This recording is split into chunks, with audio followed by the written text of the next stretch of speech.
the fact that Ryan, has gone through 3 top trainers that would have done a great job, Eddie Reynoso, Joe Goosen, and Derrick James. Correct. And he's not training with neither of them. He's training with his dad. Did Ryan Garcia ever allow those trainers to be the boss? That's why he's back with his dad, because he's the boss. That's why. Yeah. Look, Joe Goosen, I know Joe Goosen.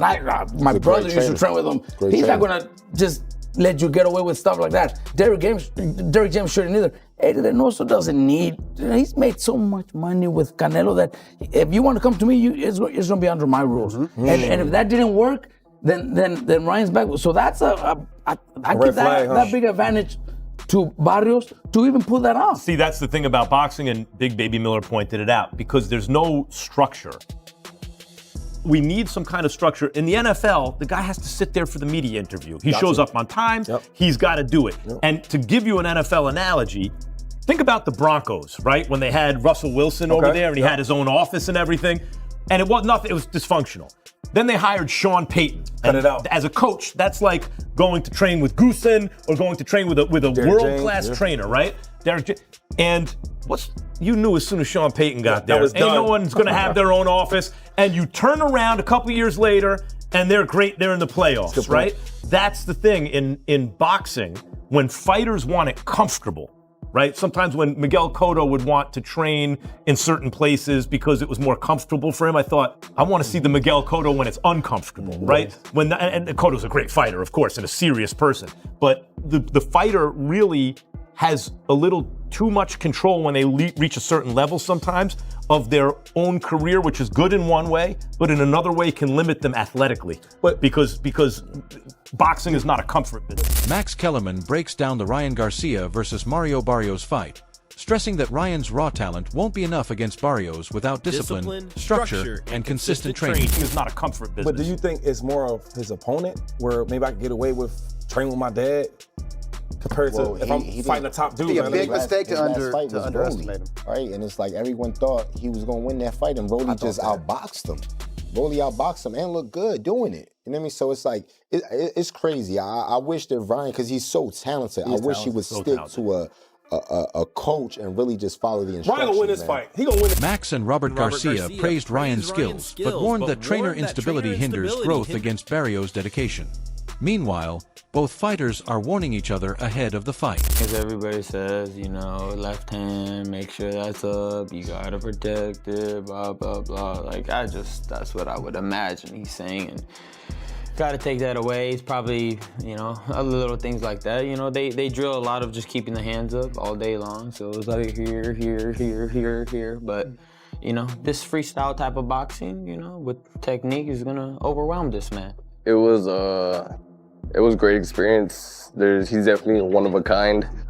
I took a lot from that fight, just being in there with somebody with his timing, his skill, his speed.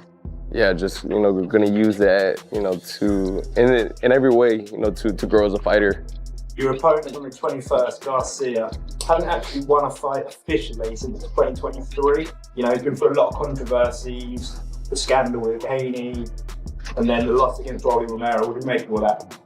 I don't make much of all the like noise around Garcia. I just know I have a live opponent in front of me. I have somebody who's trying to take my title, and I'm looking just to go out there and defend. So you're looking to put on a big performance stylistically. What are you going to come with? Stylistically, I think this is going to be very. Mario Barrios vows to exploit Ryan Garcia's style, targeting every weakness he's observed, determined to defend his belt relentlessly. And Ryan Garcia says he feels no different after his trainer left and stays focused preparing for Mario Barrios. It's better for you that he's working with a trainer you're familiar with than... Oh, yeah, in my eyes, But, hey, because I know I've already said some stuff that guy's already told him. But again, like he said, boxing is one-on-one. At the end of the day, he's a free thinker. I'm a free thinker. Ryan said, Joe's not going to stop this fight. It's going to be a physical fight, a bloody fight. You're smiling when you're hearing that. Is that the kind of fight you want? Not necessarily that it's the fight I want, but it's never a fight that I shy away from. I've gone out of my shield before. Like I said, every time I step in there, I give it, whatever I have that day. And if that's the way like this fight goes, if it ends in a bloody battle, then it does. And I'm never shied away from that. I respect that. I honestly do. I do see that in him. He definitely gives everything he got in that ring. And it's dope. Ryan Garcia's training camp sights and sounds showcase intense workouts, sharp combinations, focused drills, and serious preparation in Los Angeles. Lock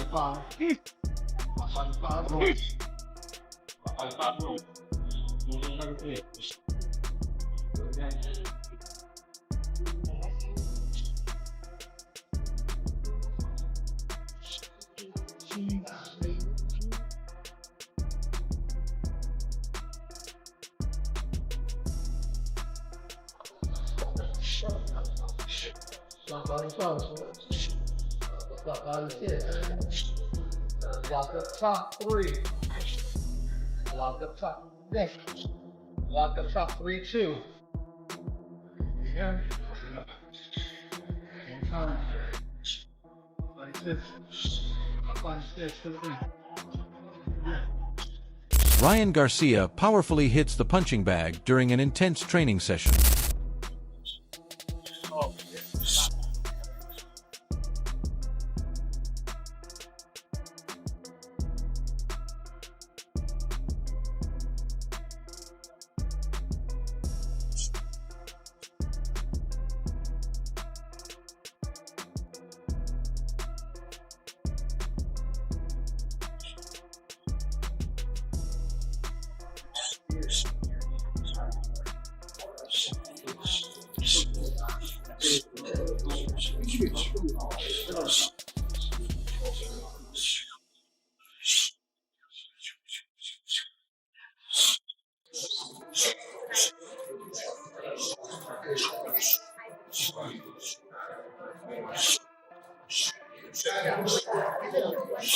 Mario Barrios insists he's fully defensive, determined not to let Ryan Garcia steal his belt, protecting his championship pride. And I'm looking just to go out there and defend.